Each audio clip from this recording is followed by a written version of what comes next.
What is up, beautiful people? Corwin here from CLGLifestyle. Hope you guys are feeling blessed. Coming at you with another video, words of encouragement as I influence you to love self. I don't understand sometimes how people can think that, if you don't have a healthy perspective, a confident perspective, or even a perspective that is often perceived as arrogant, when it comes to how you show up in the world.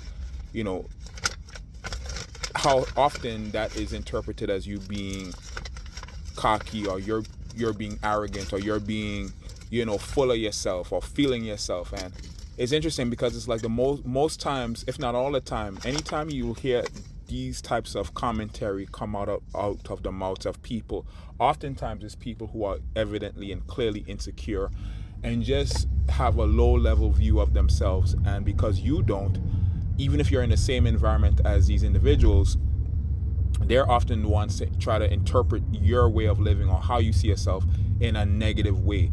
And oftentimes their expression of what they think about you, how they feel about you in terms of your confidence, in terms of how you self-care. You could be working at McDonald's, but you show up and you show out like you have an elevated lifestyle. And there's nothing wrong with that. There's nothing wrong with wanting the finer things in life. There's nothing wrong with wanting to show up in a manner that makes you confident, that makes you love yourself, that shows that you love yourself. And I'm not saying that if you have things or material possessions that it means that you love yourself. No, because there are people who have materialistic or material possessions, and it doesn't necessarily mean that they love themselves. And oftentimes when people are evaluating you, they tend to evaluate you based on their personal experiences. That's why you have to be mindful that, again, you're being intentional, you're being you're being your authentic self, because that's the only thing that matters, and that is ultimately what is going to be sustained, so that you're not constantly changing and compromising your values, compromising what you believe in and what makes you you. I think about King David.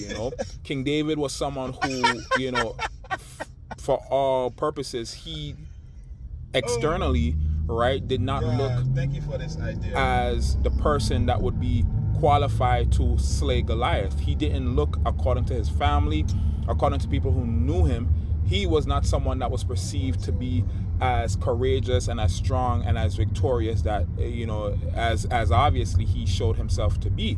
And granted, his success and his victory was a result of God, and he made that very clear.